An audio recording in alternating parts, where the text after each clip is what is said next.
Hey guys, welcome back to Just Our Tip Tuesday. Okay, so holiday time can bring on a lot of stress. Yeah. Stress can do a lot of things to hormones. Obviously, it feels like a ton of brakes on your body, but it can make an average day a lot worse. So you think about stress in terms of even working out. You might even tell yourself, you know what, I'm not going to work out today. I'm just too stressed. Mm-hmm. Or you might start stress eating. So stress can do a lot of different things to you.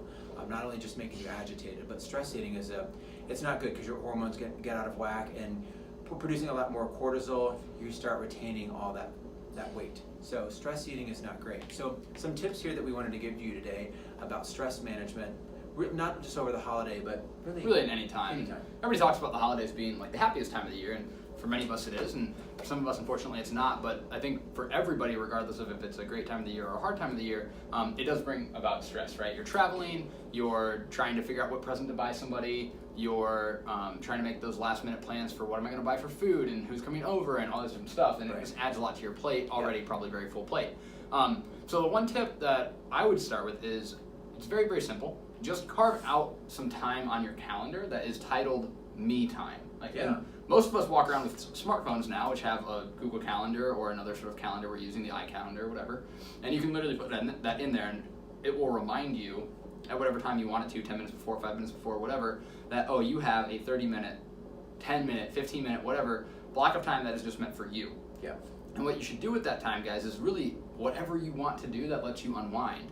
I recommend not choosing things like Instagram or any sort of social media, because honestly you'll just get sucked in. It might even stress you out, because oh, I don't look like that person, I'm not going on that trip, all this stuff. Yeah. I for me personally, things like reading, or honestly just sitting and thinking. Meditating. Just sitting and when I meditate and close my eyes, I fall asleep. So I just sit and I have a notebook with me, and any ideas that come up or anything that's in my head, I just jot it down. Yeah. And it feels very productive, but not even productive in the sense of oh, look at all the stuff I got done, but more oh, that feels kind of weight off my shoulders. So that's one I really like. What's one way you like to de-stress, Jay? You actually took the one I was going to use, but I kind of want to reiterate it, which is actually writing things down. Mm-hmm. Especially when you're stressed, you have a tendency more to forget things. So I really like to have, even just when I was back in the restaurant days, I would carry a little notebook, it's a Mead, really small notebook, and I'd have it in my pocket with my pen, and I'd always have that, so that way I would write things down, because I would always forget. Now, if you have your smartphone on, you can tell. So I'm an Android guy, so I always tell Google. What is the iPhone? Siri. Okay, Siri. I almost said Alexa.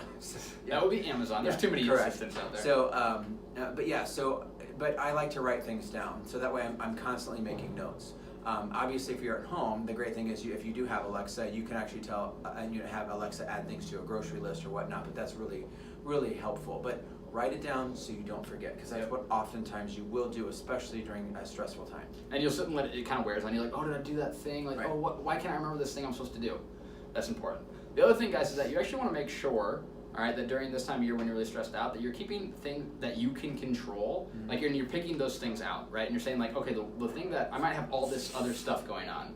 The thing that I can do is make sure that I do this every day. Yeah. So, for example, if for you that says I am going to work out 5 days out of the week, well, then you are just going to make that your thing that you own and you control. And that can feel like you're kind of your comfort zone when everything else is kind of spinning out of control. You're you know what? I didn't pick up the right ham from the store today, or I forgot that thing, but you know what? I got my workout in, and I promised myself that I would do that for 5 days out of 7. Or maybe it's, I'm going to make sure that I eat enough protein every day, and you're going to count one thing. Or I'm going to make sure that I eat vegetables at all my meals. You pick one little thing that you can make sure you do, and that allows you to not feel stressed out by everything, because it's kind of your rock on which you're building your base on. Yeah. And one thing that I really like to do when I am stressed out, is I like to get in my workout for the day, as you just said. So that's important, because I think that it really helps calm my nerves, and it's just a time where I can actually go to that one, especially in these workouts, it's that dark place, because exercise is already a stressor to the system. So it's not always, if you are super stressed out, it's not always the best thing to do to come into a high intensity workout. Maybe go for just a nice long walk around the neighborhood, take your dog for a walk, because dogs always make you happy, especially with that little tail wagging. So, but I do like to get my workout in when I'm stressed. So it does help alleviate a little bit of that, and you come to realize, you know what, it's going to be okay. And this is another post for another time, but like Jay mentioned, workouts technically do increase cortisol, like how much cortisol you're producing in your body. But that's not to say it can't make you feel mentally better. Yeah. You just got to make sure that you're taking care of other things in your recovery process too. You're sleeping, you're making sure you're hydrated, things like that to help balance those cortisol levels out. But he's 100% right. If you were like, oh my gosh, I have all this stuff going on, and like you feel that sort of overload and stress, like even just a walk to kind of bring that back down would be a really nice way to do it. And as we wrap this up here, but sleeping and hydration are so important when you're stressed. So that way, because it's so easy to not actually grab water. Instead, you might be grabbing coffee or things that are going to make you more jittery. So get that water in, especially when you're stressed. But make sure that you're getting your meals in throughout the day too, so that way you don't stress eat. Yep. All right, guys. Well, that completes our Just Start Tip Tuesday, and we hope you have a great rest of your week. We'll come to you next week with some more tips and tricks. Have a great rest of your week. Take care. Bye.